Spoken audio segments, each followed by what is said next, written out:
ఓం నమః శివాయ. ఓం నమో నారాయణాయ. నరదృష్టి నివారణ కాల భైరవాయ నమో నమః. ఓం గణానాం త్వా గణపతిగుం అవామహే కవిం కవీన ముపవస్త్రవస్తవం జ్యేష్ఠరాజం బ్రహ్మణాం బ్రహ్మణస్వత ఆన శృణ్వన్నోతిభిస్సీదసాదనగుం శ్రీ మహాగణాధిపతయే నమః. హరి ఓం. మా ఛానల్కి స్వాగతం. చూస్తున్న వీక్షకులకు ప్రేక్షకులకు ప్రియ కాల భైరవ భగవద్బంధులకి స్వాగతం పలుకుతూ మమ్మల్ని ఎంతగానో ఆదరిస్తూ ఉండబడినటువంటి ప్రియ సోదర సోదరి మనులకు అందరికీ కూడా శ్రీ పరాభవనామ సంవత్సర తెలుగు ఉగాది పండగ శుభాకాంక్షలు. తెలుగు ఉగాది పండగ సంవత్సరాంతము కూడా అందరికీ శుభాన్ని, జయాన్ని, ఐశ్వర్యాన్ని, ఆనందాన్ని, ఆరోగ్యాన్ని ప్రసాదించాలని మనం కూడా మనసారా కోరుకుందాం. 16/3/2026 నుండి 31/3/2026 వరకు పుట్టినటువంటి వారందరికీ కూడా ముందస్తుగా జన్మదిన శుభాకాంక్షలు. గతంలో వివాహం చేసుకున్న వారికి వివాహ వార్షికోత్సవ శుభాకాంక్షలు. ద్వాదశ రాశుల్లో గ్రహ గమనాలు వీక్షింపచేద్దాం.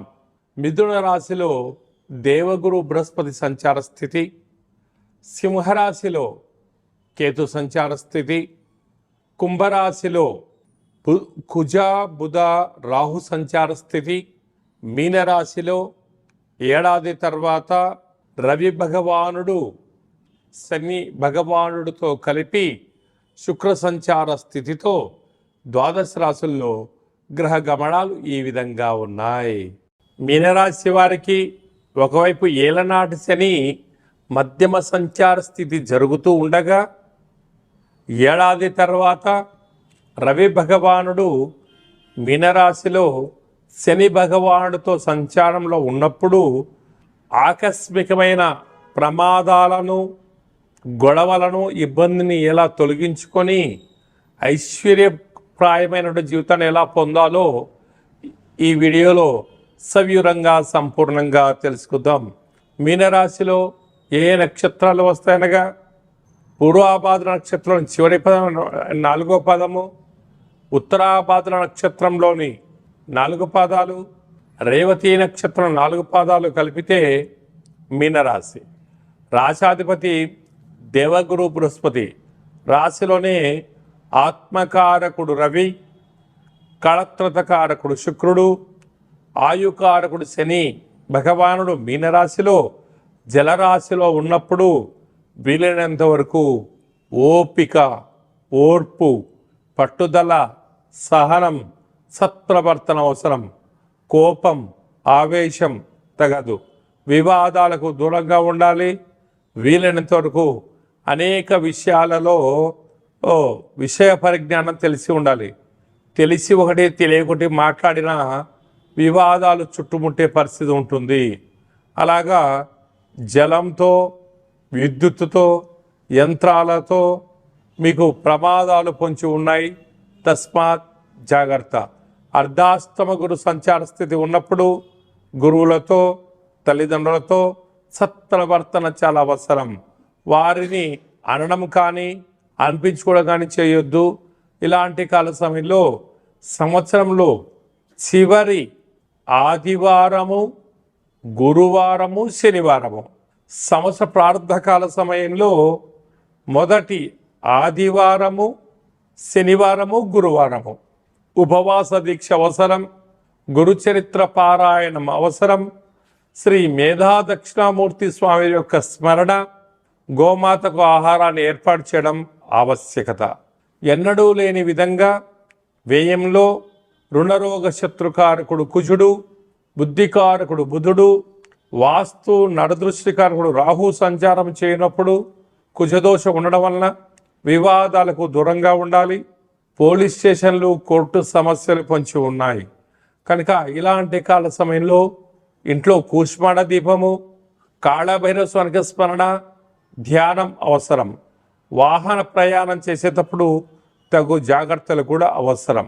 వీలైనంత వరకు ఎవరిని అనొద్దు, అనిపించుకోవద్దు. బ్యాంకు లావాదేవీలు, ఓటీపీలు కూడా చాలా జాగ్రత్తగా ఉంచుకోవాలని చెప్పి జ్యోతిర్విజ్ఞానం తెలియజేస్తుంది. సాఫ్ట్వేర్ ఉద్యోగస్తులు, హార్డ్వేర్ ఉద్యోగస్తులు, వ్యవసాయ సోదరీమణులు, జర్నలిస్టులు, సోషల్ మీడియా ఇన్ఫ్లుయెన్సర్స్ అందరూ కూడా చాలా జాగ్రత్తగా ఉండాలని చెప్పి జ్యోతిర్విజ్ఞానం తెలియచేస్తుంది.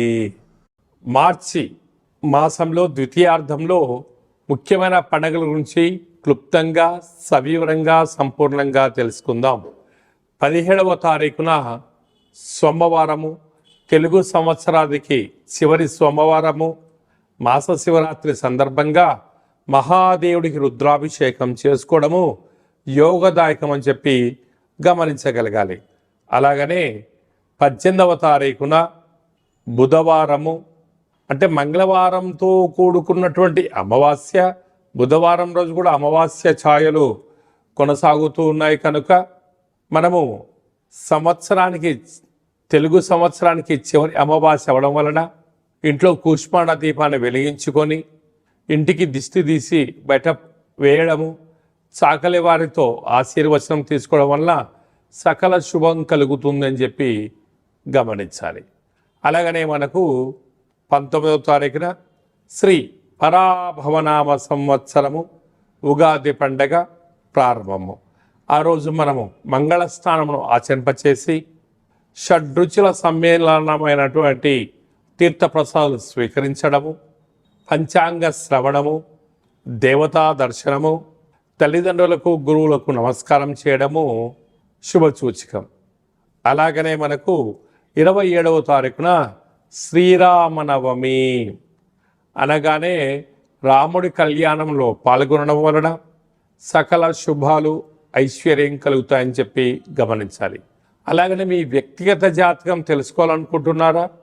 మీరు మీ యొక్క పేరు, పుట్టినటువంటి తేదీ, నెల, సంవత్సరం, పుట్టినటువంటి సమయం రాసి వాట్సాప్లో పంపించగలిగినట్లయితే 100 సంవత్సరముల జాతకాన్ని రాసి పంపించి మీరు పుట్టినప్పుడు గ్రహ గమనాలు ఎలా ఉన్నాయి, ప్రస్తుతం ఎలా ఉంటున్నాయి, రాబోయే కాలం ఎలా ఉండబోతున్నాయో సవివరంగా, సంపూర్ణంగా తెలియజేయడం జరుగుతుంది. చాలామందికి పుట్టినటువంటి కాల సమయంలో డేటా ఆఫ్ బర్త్లు లేనటువంటి వారికి మీ పేరు యొక్క మొదటి అక్షరాన్ని అనుసరిస్తూ రాశిని తెలియజేస్తూ రాశి యొక్క స్థితిగతులను మనం తెలుసుకుంటూ, అలాగనే రమణ శాస్త్రం ద్వారా అనగా గవ్వళ ద్వారా కాళభైరవ ఉపాసన చేత భూత, భవిష్యత్, వర్తమానాన్ని తెలియజేయడం జరుగుతుంది. కనుక ఈ కింది నెంబర్ను సంప్రదించి అపాయింట్మెంట్ తీసుకొని సంప్రదించగలరు. అందరికీ ఈ తెలుగు సంవత్సర ప్రారంభ కాల సమయంలో అందరికీ ఆయురారోగ్యాలు ప్రసాదించాలని శ్రీ రామచంద్ర స్వామి వారి యొక్క కళ్యాణ మహోత్సవ ఆశీస్సులు ఉండాలని కోరుకుంటూ ఆశీర్వచనం. ఓం దాశరథాయ విద్మహే సీతావల్లభాయ ధీమహి తన్నో శ్రీరామచంద్ర ప్రచోదయాతు. హరి ఓం.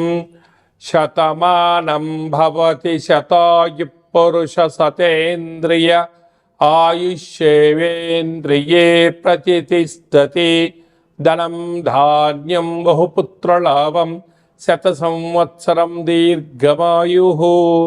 శ్రీ పరాభవనామ సంవత్సరాంతం ఆయురారోగ్యం, ఐశ్వర్యం, అనుగ్రహం, ప్రసాద సిద్ధిరస్తు. తదాస్తు. ఈ వీడియో మీకు నచ్చినట్టయితే లైక్ చేయండి, షేర్ చేయండి.